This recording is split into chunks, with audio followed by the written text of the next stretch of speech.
नमस्कार दोस्तों, आज की क्लास हम लोग पढ़ेंगे क्लास 10th के द्विघात समीकरण के एक बहुत ही बेहतरीन कॉन्सेप्ट है मूलों की प्रकृति।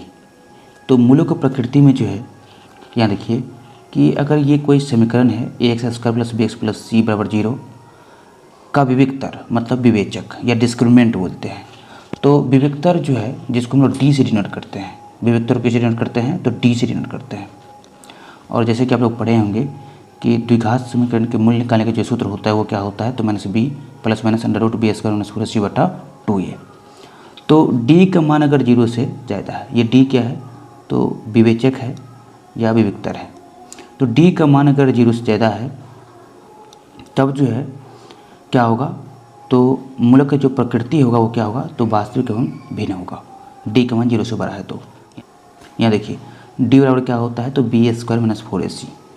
तो d का मान जो है अगर 0 से बड़ा है या फिर b² - 4ac का मान 0 से बड़ा है तो मूलों की प्रकृति क्या होगा तो वास्तविक एवं भिन्न होगा। मूल जो है वास्तविक बनेगा और अलग अलग बनेगा, भिन्न मतलब अलग अलग।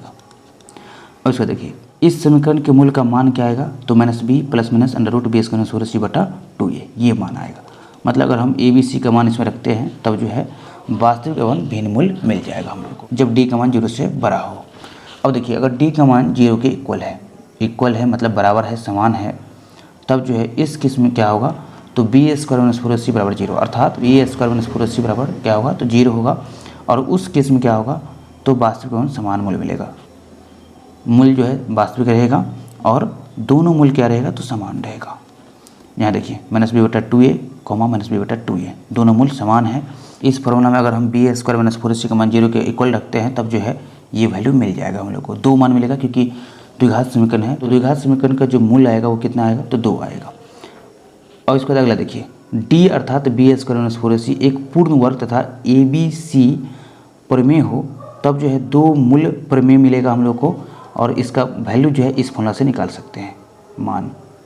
यहाँ पर जो है एक पूर्ण वर्ग मतलब ये हुआ कि b² - 4ac का वैल्यू जो है किसके इक्वल है तो 4 के इक्वल है, 9 के इक्वल है, 16 के इक्वल है। तो इस केस में जो है दोनों मूल्य क्या मिलेगा प्रमेय मिलेगा और फॉर्मूला कौन सा यूज करेंगे तो ये या फिर मान निकलेगा इसके या फिर इस फॉर्मूला के अनुसार मान निकलेगा। पूर्ण वर्ग मतलब ये हुआ 4, 9, 16, 25 ... इत्यादि।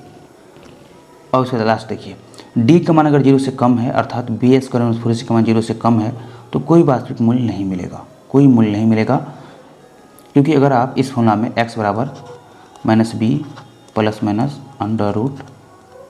-d/2a इस फॉर्मूला में जो है अगर आप d का मान 0 से कम लेते हैं तो रूट के अंदर में क्या आएगा तो नेगेटिव आएगा।